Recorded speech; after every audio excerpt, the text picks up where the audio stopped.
What's up, y'all? Reggie here, the fitness tutor, coming at you with another video here on a pre-vitamin D walk. It is March the 7th, 2023. You're not really making any vitamin D if you're in South Carolina. It's really a little bit too early. We got about another week or so, week to 2 weeks, depending on where you're at. And again, watch my other vitamin D videos. You can go by your shadow as a good reference point.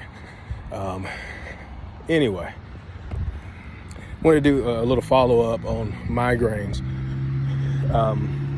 Also, I want to kind of make a little bit of a correction in case I said anything that might be misconstrued in the previous video.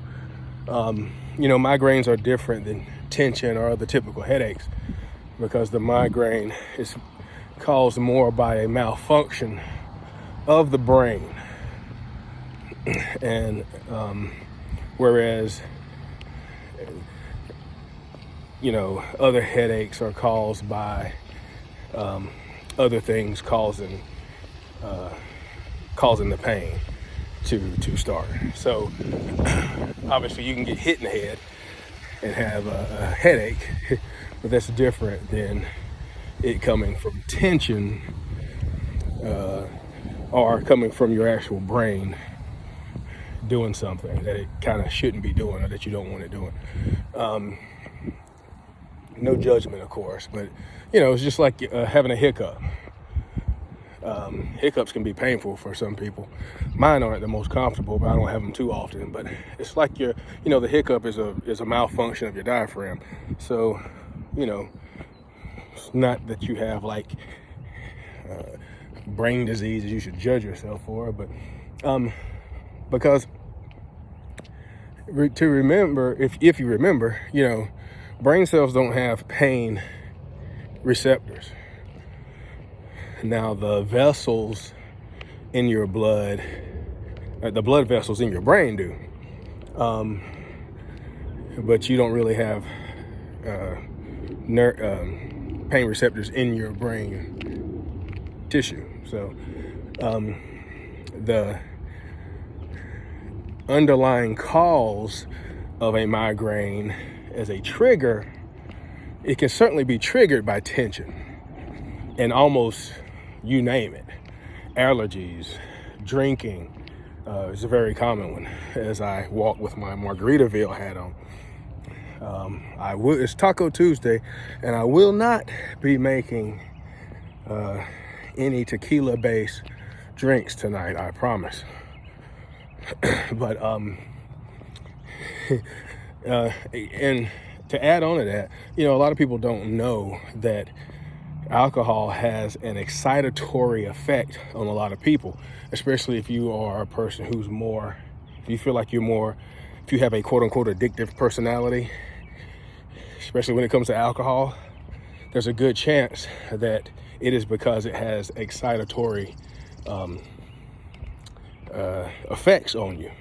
It increases the heart rate, and this is all relatively kind of short term, but it differs for each person. And there was a study done that the people who end up being more likely to be addicted to alcohol, they're usually the people that have excitatory effects of alcohol.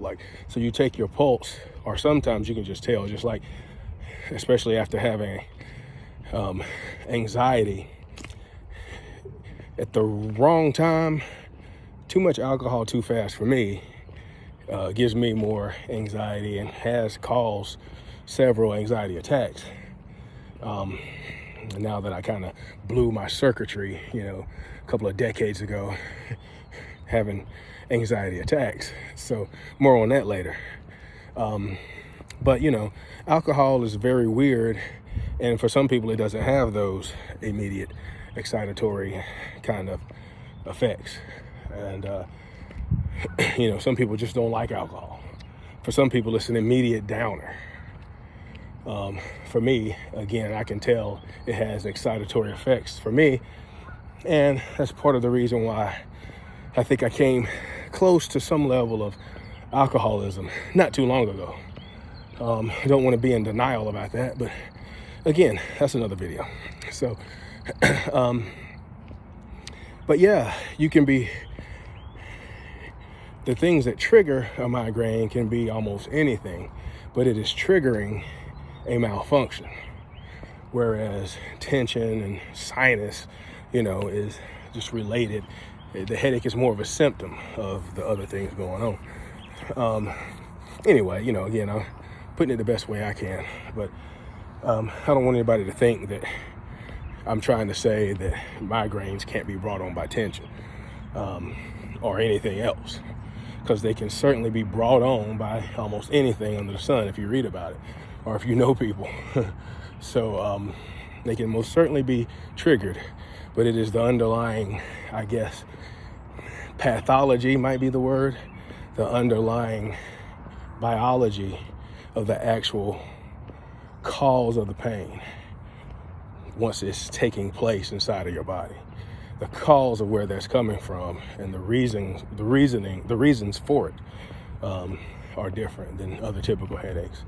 And also technically auras can be, it's not just visual, it can be like tingling of the limbs and slurred speech even. So again, this is not my specialty, and it's hard to cram every freaking thing into one video, and then you watch a video and you're like, oh, I should have said this, I should have said that, which is the reason why I haven't put up a lot of videos, as I often repeat. So me just getting some content out there is just kind of good practice for me. So, but yeah, and again, I'm real big on trying to help people look for whatever ails them, looking for a natural, whenever possible, looking for a natural treatment. I can't use the word cure, now can I? But and obviously you want to be working with a doctor, but I'm just adamant about not taking anything from quote unquote big pharma unless you really, really, really have to. And that's that. But again, just want to do a little content out there for a couple of people that I said I would. And, I'll try to bring a little bit more. There's some other stuff about migraines I want to talk about as well, related to some a friend's discovery years back. One of the doctors she was working for. And, man, they're doing very incredible things with music and sound. And, I'm a big fan of music, so, music and sound can be a very, very good tool for all kinds of ailments. Walking here between the lakes. But anyway, man, I'll check y'all in the next video. Get ready to head to the gym, hopefully.